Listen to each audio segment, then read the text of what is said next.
we got here, and I wish I had my little microphone. So guys, this is me again. This is Emmett, the Alpha Builder. So what we got here is we got the footings. I don't know if you can kind of see this right here. Guys, we got the footing for, this right here is what you call, we're gonna do this on what we call a stem wall slab.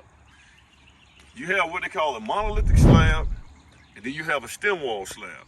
Monolithic slab just means one pour. And typically you do a monolithic slab when you're in one plane. But if you see this right here, kind of show them this right here, Clay. You see this right here, you kind of slope downwards. So we have from the back to the front, we have a change in elevation of about 6 feet. So it's about 6 feet change in elevation from here to right there in that front corner right there. So what we have to do is we have to do what they call a stem wall slab. So the front part, we're gonna have blocks. So I got the blocks gonna be delivered tomorrow. So we're gonna build this up with blocks and make it even with this side over here. And then we're gonna fill all this right here in with gravel. All this right, so we're gonna rake all this out, get all this junk out of here with the skid steer. And then we're gonna come in, once we get those blocks in here, we're gonna come in and we're gonna remove the dirt and we're gonna put gravel in this whole area. And those blocks are gonna hold that gravel up. Does that make sense? And then what we're gonna do is, now what you're looking at this rebar, the reason I put this rebar here is so that this is the garage area right here. So what we're gonna do is, once these blocks come up so high, we're gonna fold this over, and then we're gonna run strips of rebar this way like tic-tac-toe, and then run the other ones this way. And then what's gonna happen is, once we pour this slab right here, it's gonna help this right here concrete from cracking. Because this concrete right here is gonna be visible for the duration of the house because it's in the garage. And then plus we may put some of that pretty garage stuff on it, the paint that you put on the garage floor, kind of give it a little bit more pizzazz or whatever. But so this is what you got, guys. So we'll get this in. So the next person gonna come in here. The next person, we got to get the block guys coming in. You're gonna get all the blocks in. Then once we get the block guys to come in, we're gonna get the gravel guy, the slab guy. He's gonna come in and clean this right here up, and then he's gonna put gravel. I'm gonna order the gravel. Now we're gonna do recycled stone in this right here. We have recycled stone everywhere. Another reason I got these rebars in here, guys, is so that when we build these blocks over here on this side, when that skid steer get close to it, it don't blow that wall out. And plus I'm doing 12-inch, I think somewhere over here I'm doing 12-inch blocks for the first couple of courses, and then I switch over. It gives a little bit more sturdiness. Then I switch over. Not only that, I'd have my brick layers with my 12-inch blocks too. And so that's the reason for that. Then once you get all the gravel in here, we're going to come in, and then the plumbers can come do his thing. Okay, plumbers can come out here. He can get all this. You know, I'm gonna sit here with him, and I think I'm gonna run some sleeves through the blocks for the plumbing. And I'm gonna run one over there. I'm gonna run one over here. And then I'm gonna run another one for the water line over here. So guys, guys, these are things that you gotta make sure you have on the front end. Know where your water line's coming into the house. Know where you put your sleeves at. This makes it where things are not turning into afterthoughts, so you mess around and bust things open at the end. Just like on this right here, you can see over here where those two rebars kind of close together. One of them is a grounding rod. So the one right there, the one in the middle is a grounding rod. And I put a grounding rod over there. Once again, I located the transformer for the transformer for the power is over there on that side over there, which is where I have my my temporary power pole over there. So I put a grounding rod over there, and I also put a grounding rod possibly where we're gonna have the electrical panel box. It's probably gonna be in the main level garage. So that's why I put one over here. You see? So these are things, guys, I tell you what, you gotta think of these things on the front end. You don't wanna have to undo things and try to figure it out on the back end. So I'm giving this guy options right here. I'm giving that electrician options. A water line over there. I'm gonna put a sleeve for the septic over here and a sleeve for the septic over here, just in case. But I think my field line, you see that? You see I marked that tree over there? I don't know if you can zoom in on that tree right there. That tree, and I marked it over here. That's where my field lines are running, which is why it was important for me to place this house where I needed to place it at. You follow me? And so I marked that before anybody started doing anything, where these field lines are gonna go. What's funny, man? No, I was saying I had zoomed in on it, you know. Oh, okay, all right.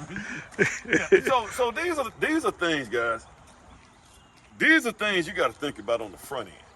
I mean, really on the front end. I'm already thinking about this lot right. Get over here, this lot right. I'm already thinking about how we're gonna build this house over here. I'm already thinking about that. Hey guys, if you get anything from this channel, I have a members content area. You can hit on the join button. I think it's on YouTube somewhere. So hit on that and it will take you from the beginning all the way to the end of a residential job site. And this job site is actually on a basement, so you can see all the different phases and some of the things and some of the challenges that I go through. This should help you if you're aspiring to be a contractor. Once again, guys, I appreciate you for coming in and enjoy the content. You guys, well, let's get back to it. And here we go. One thing that I thought about is that if I have a driveway on this lot right here, if I have a driveway where it has the opposite entry than this right here, we can give a we can create an easement, do a resurvey of this lot, give a portion of the easement right here at the front of the house, and let them use that to access their driveway, which gives them more space over here on this house. These are the things you want to be thinking about on the front end. You think anything, man? How deep are these footings? Some of these things probably 3 feet. 3 feet. 3 feet. You really only need, guys. You really only need 1 foot, 1 feet. But these are probably 2 feet back here. We probably standing on 3 feet right here, 2.5, 3 feet. You may be up 3 feet back over in there. Over in that little area right there. I could have actually poured that a little bit higher. I could have got that up a little bit higher and then just had less blocks, you see. But yeah, man, footings, code says they need to be, I think it's 16 inches wide. You guys check your code, check your area that you're in. 16 inches. Now the guy, when he dug these footings, he used a bucket that was 24 inches, all right? Which, that's more concrete you wasted. Now, these guys that did this concrete, that poured this right here, man, they were just very wasteful. I mean, you can look at all the waste they got. All that waste. That's concrete just wasted. Do you pay for that as the builder? Yeah, you paying for that. You paying for so you pay for the 24 inches wide? You pay for all that, man. You pay for it. But you can, the wider the footing, now I'm not really as irritated on the wideness of the footing. Because the wider the footing is, the more stable this house is. See, that's just like if I take a point and stick it in the ground, I can probably push it in the ground, right? But the wider I make it, it's harder to go down. So that's how you want to put it. So yeah, 24 inches. So they went another 8 inches bigger. That cost me more on concrete. But I don't have a problem with that. Now you may want to start. I think moving forward, I may need to start getting on my guys about having the right equipment. But now, what do I do? Tell the guy, because most time they just have a 24-inch bucket. That's all they got. And when you don't want to tell them, hey man, just go ahead and let's do it another day. So because you got too many people scheduled. You got them scheduled. You got your inspection already scheduled or done.